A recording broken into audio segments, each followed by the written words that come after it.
Originally, I was asked to make a film about Gorbachev by a German television station, MDR, in Leipzig. And having had Werner as my colleague and mentor and inspiration for about 30 years, I thought, if we're going to do a film like this, who better could we ask than to both co-direct and talk to Gorbachev himself? I grew into it, and of course I knew about Gorbachev since his days, and fascinating for me was, of course, German reunification first and foremost, because in Germany the idea of reunification was abandoned by most of politics. Willy Brandt, whom I liked, as a chancellor, gave a declaration at the Bundestag in Parliament where he declared that the book of the German reunification is closed or was closed. And I said, German chancellor cannot do that. It's a quest that is way beyond politics. It's of deep, deep historical dimensions. But it was not only politics. For example, some of the intelligentsia writers like Günter Grass, the Nobel Prize winning writer, was vehemently against reunification. And I said, if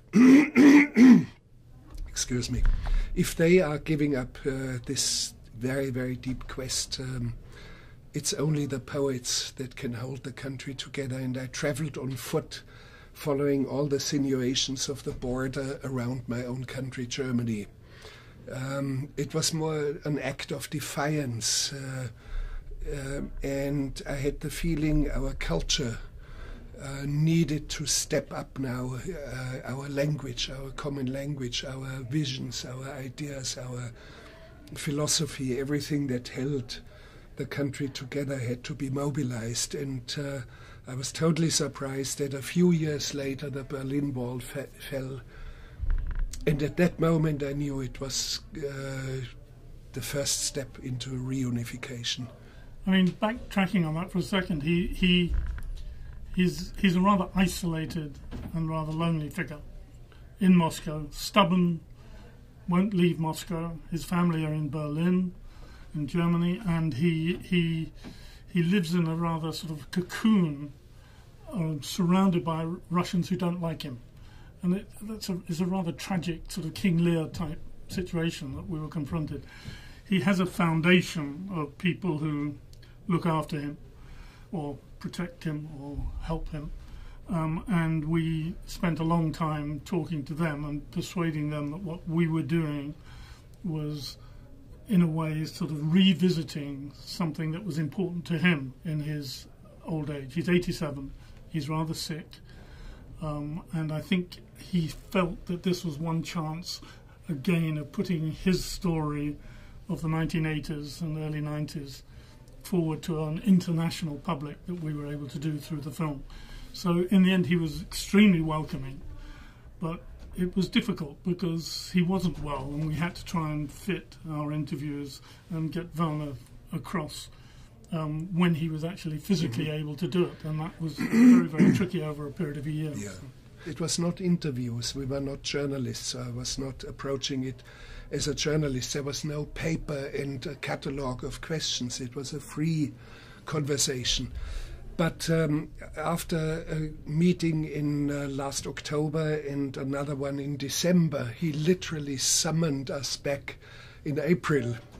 And he said, we are not done, we have to do more. And my plan was sometimes to expand way beyond his biography and speak with him about things that he himself probably hadn't ever contemplated. For example, Japan in 1603, where samurais had given up firearms that were very, very widespread. And why didn't it hold? And why is it that we have atomic weapons and everybody wants to get rid of it and we can't? There must be something intrinsic in these systems. However, he's, it turned out, age 87, he's kind of, in a way, rigid and would not pick up a completely new idea. He would rather go into certain mantras than about getting rid of atomic weapons. So I had to learn on the run how to deal with him. I would have normally gone into this in a far more rigid and organised and structured way. You know, these are the things we have to do, these are the areas we have to cover. It became very clear very early on with Werner that this is actually going to be a situation of how the two men got on and what they wanted to discuss rather than what I wanted them to discuss. Mm-hmm. And that's exactly what happened. Yeah. And structurally, I think the most important part after that was when we were putting it together. Again, I think my mindset would have been, let's do this interesting chronology, and we worked in the editing room together, and Werner had the ability to actually pick out things in the material that meant something completely different to him, to what I would have organised. And from that, I think, evolved a completely different kind of film, which I'm very, very proud of, but I couldn't have done it myself.